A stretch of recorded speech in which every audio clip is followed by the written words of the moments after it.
कुछ एक और सवाल है, जल्दी से उनका रुख कर लेते हैं। अगला सवाल, आम आदमी पार्टी और अरविंद केजरीवाल लगातार दिल्ली के एजुकेशन मॉडल को वर्ल्ड लेवल का बताते रहे और यह भी कहते रहे कि यह देश के लिए एक नजीर है जिसको दुनिया फॉलो करती है।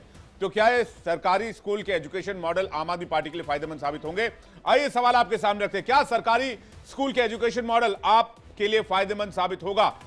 आंसर क्या है ये देखते हैं। रिजल्ट आपके सामने रखते हैं। रिजल्ट 55% यस, 16% नहीं और 29% न्यूट्रल है। यानी कि ये जो बात लगातार आम आदमी पार्टी की तरफ से राहुल जी कही गई कि हमने एजुकेशन पर काम किया, वो उनके फेवर में ज्यादा दिख रहा है। मनीष सिसोदिया ने इस पे बहुत ज्यादा काम किया था और मनीष सिसोदिया जो है उसके लिए जाने भी जाते हैं।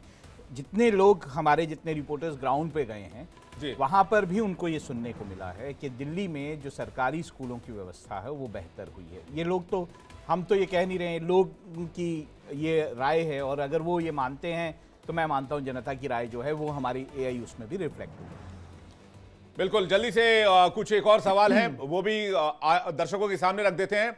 अगला सवाल, क्या ओवरऑल आम आदमी पार्टी को नुकसान होगा करप्शन के चार्जेस को लेकर? जिस तरह से करप्शन के खिलाफ फाइट करने को लेकर ये पार्टी बनी थी, सवाल ये, क्या भ्रष्टाचार के आरोपों ने आम आदमी पार्टी को ओवरऑल नुकसान पहुंचाया है, डेंट किया है? रिजल्ट आपके सामने रखते हैं, स्क्रीन पर आपके रिजल्ट ये देखिए। 44% हां, 40% नहीं, 16% न्यूट्रल है। यानी कि एक मैसेज तो गया है। जिस तरह से करप्शन की बात हुई राहुल जी, इस पर क्या कहेंगे? जिस तरह के आरोप लगे, अब वो आरोप अदालत में सही पाए जाते हैं, नहीं पाए जाते हैं। वैसे भी मैं ये मानता हूं कि जब तक अदालत कोई फैसला नहीं दे दे किसी को दोषी नहीं ठहराया जा सकता। अब पॉलिटिक्स में जो भी कहा जाए वो उनकी अपनी मंशा होती है, लेकिन ये बात जरूर है कि एक जो है वो एक ऑप्टिक्स जरूर बनता है जब इस तरह के आरोप लगते हैं। अगर कोई नेता जो है जेल जाता है तो लोगों के मन में शंका जरूर पैदा हो जाती है और शायद वो शंका जो है वो जब वोट देने जाते हैं उसमें भी रिफ्लेक्ट होती है। एक सवाल और जल्दी से ले लेते हैं, इसके बाद सवालों का सिलसिला खत्म हो जाएगा, फिर हम वीआईपी सीट्स की तरफ बढ़ेंगे। बीजेपी के सीएम कैंडिडेट को लेकर बहुत बातचीत की गई और कहा गया कि भाई बीजेपी का सीएम कैंडिडेट कौन होगा। तो हमने ये सवाल डाला कि क्या बीजेपी के सीएम उम्मीदवार का ना होना पार्टी को नुकसान दे सकता है? सवाल आपके सामने है, क्या बीजेपी के सीएम उम्मीदवार का ना होना बीजेपी को नुकसान पहुंचाएगा? आइए इसके नतीजे पर नजर डालते हैं और स्क्रीन पर नतीजा रखते हैं। यह भी चौंकाने वाली बात है, जबकि बीजेपी लगातार यह कहती रही है कि वो पीएम मोदी के नाम पर चुनाव लड़ रही है, लेकिन आंकड़े बता रहे हैं कि 40% इस बात का इंपैक्ट होगा कि उन्होंने सीएम कैंडिडेट नहीं दिया, 36% कह रहे हैं नहीं, इसका कोई इंपैक्ट नहीं होगा और 24% न्यूट्रल हैं। ये दिल्ली की पॉलिटिक्स को जानते हैं विवेक, वो बहुत अच्छे से जानते हैं कि दिल्ली की पॉलिटिक्स में बीजेपी हमेशा से डिवाइडेड हाउस रहा है।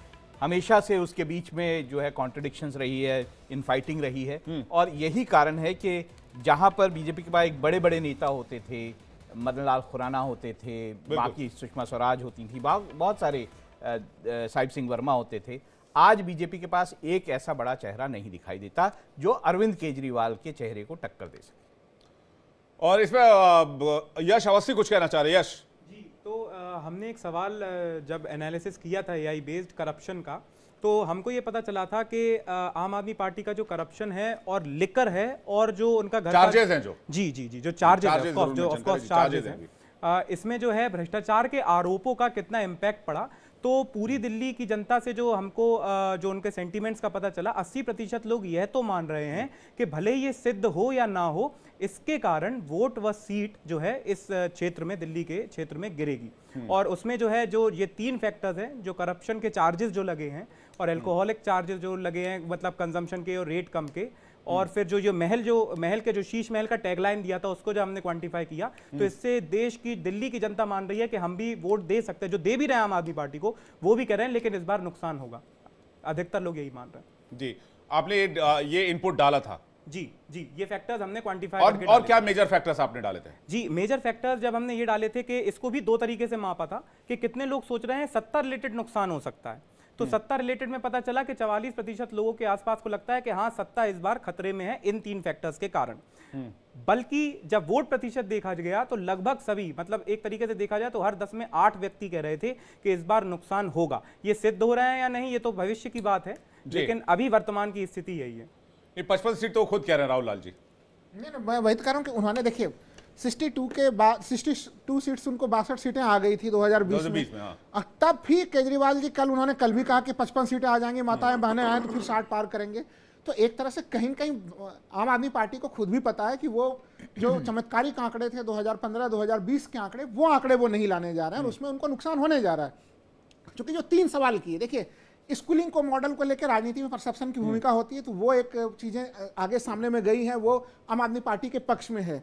लेकिन जो भ्रष्टाचार का मामला है, तमाम जो 10 वर्षों का एंटी इनकम्बेंसी फैक्टर है, ये सब कुछ ऐसी चीजें हैं जिसमें कहीं न कहीं उनको नुकसान हुआ है। हालांकि शीश महल के मामले में हमें यह लग रहा है कि अगर वो मुख्यमंत्री रहते और वो अपना निवास नहीं छोड़ते तो उनको और ज्यादा नुकसान होता, लेकिन उन्होंने जो है कि वो कहीं न कहीं छोड़ के मुख्यमंत्री पद को छोड़कर और इन तमाम तरह की चीजों को करके उस नुकसान की थोड़ी बहुत कम करने का या उसको न्यूट्रलाइज करने का प्रयास किया, लेकिन उसमें बहुत ज्यादा उन्हें सफलता मिली हो मैं नहीं मानता हूं। तो एक तरह से उनकी पुरानी संख्याएं 2015-2020 वाली संख्याएं उसके आसपास वो भटकते हुए नहीं दिख रहे हैं। फाइनल टैली के लिए थोड़ी एक्साइटमेंट हो रही है राहुल लाल जी आपको? मुझे तो हो रही है। बिल्कुल हो रही है, बिल्कुल हो रही है। मैं तो राहुल जी से जानना चाह रहा था, कांग्रेस की तो सीटें बताइए, तो आम आदमी पार्टी की सीट बता रहे हैं बार बार। कांग्रेस का खाता खुलेगा, आपकी दिलचस्पी कांग्रेस का खाता खुलना फैक्टर है भी या नहीं, ये भी जो है कांग्रेस खाता खुल सकता है। ये सौरभ दुबे जी इतने एक्साइटेड क्यों है कांग्रेस को लेकर? मुझे ये लगा आम आदमी पार्टी बार बार ये कहती रही कि आप लोगों ने कांग्रेस पार्टी को वोट जो है वो उनका छीनने के लिए उतारा है, और अब आप कांग्रेस को लेकर एक्साइटेड हो रहे हैं। मैं लगातार सुबह से राहुल जी के साथ आप ही के यहाँ पर कई बार रहा, सुबह से कांग्रेस की चिंता कर रहे थे,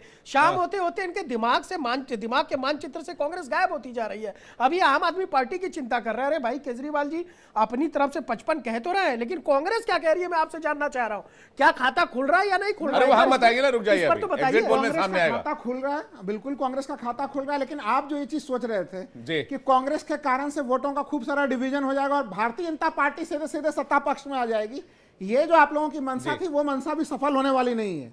मतलब आपको खुशी इस बात की है कि मतलब आम आदमी पार्टी से जो है सहमत हूं, आपने ये वो बात बीजेपी सही सत्ता कही में ना आ पाए, ये आपको खुशी है? या फिर आपको ये खुशी होगी एक सीट अगर बाई चांस ले गई बीजेपी? देखिए एक चीज तो ये देखिए 4.2% कांग्रेस का वोट शेयर था पिछले विधानसभा चुनाव में, घटते घटते 23 से 4 पे आ गए। वहां से उसमें जो है कि उसमें वृद्धि होने की पूरी संभावना है, और हमें लग रहा है कि 2015-2020 के तुलना में कांग्रेस ने अपने संगठनात्मक ढांचा को बड़े मजबूती से खड़ा किया है, और ये कांग्रेस ने बड़ा शानदार कदम लेकिन उठाया। संदीप दीक्षित जी के साथ तो कोई खड़ा दिखाई नहीं दिया। आपको नहीं दिखा, राहुल गांधी जी बिल्कुल एक रैली तक नहीं अरे, किया संदीप दीक्षित जी के लिए। उनके आप क्षेत्र अगर में जाकर देखेंगे, के अरे भाई कितना शानदार ढंग से कांग्रेस लड़ी है। और देखिए कांग्रेस ने अपने आप को स्ट्रेटजिक रखा है, उन्होंने करीबन 21 सीटों पे उन्होंने पूरा फुल फोकस करके रखा है कि कहां पे किस रूप में रहना चाहिए, और हमें लग रहा है कि इस बार के सदन में कांग्रेस भी अंदर में डंके के चोट पे दिखाई ठीक है, चलिए अब आप लोग डिबेट करते रहेगा, अभी बहुत वक्त मिलेगा डिबेट करने के लिए।